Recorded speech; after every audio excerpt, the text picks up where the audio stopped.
Filament dry boxes for 1 kilogram spools are commonplace now. You can buy them, you can DIY them, plenty of tutorials out there how to make them. But what if you're a baller, a shot caller with 20-inch blades on your Impala? Not that I'm a size queen, but sheesh!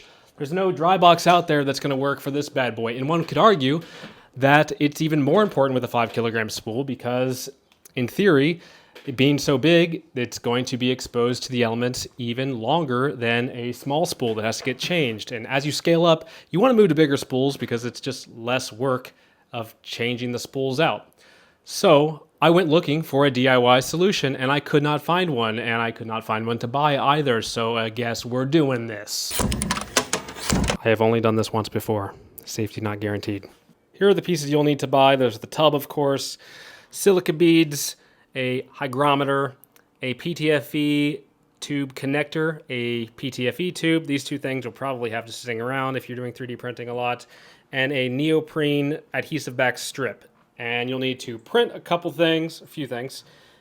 This is the pass-through for the PTFE tube, then a spool, I don't care which one, but this is the one I like. And this is something I designed to help with making it more airtight. First thing I'm going to do is drill the hole for the filament to pass through, and this is a 1/2 inch drill bit. I'm just going to take the pass through, and it's too small of a hole. So, thought that might happen. How about now? You too small?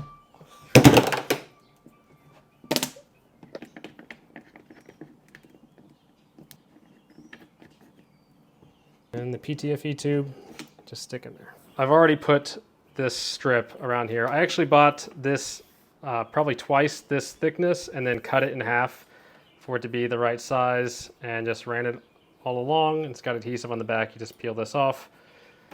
Now that that's done, this is ASA from Polylite.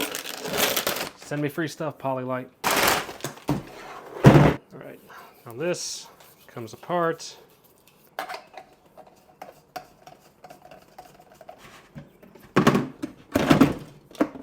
I could print fancy things to put the silica beads in and to put the hygrometer in, but no. You might say, why did you put silica beads all over the filament? And you know what? I don't know. That wasn't intentional. Feed it through. There we go. Like a dog's penis. Just gonna throw the lid on there. Now, while we put a gasket in there, I don't think that that is enough to keep it airtight, because we want it to be as airtight as possible. And with this bin, you're spending like $10 versus something that's actually airtight. You're probably spending more like $30 for something this size. So to make up for the fact that this is not an amazing seal, I designed these pretty quickly. It's like one of the fastest things I ever designed and actually worked, but they just clip on.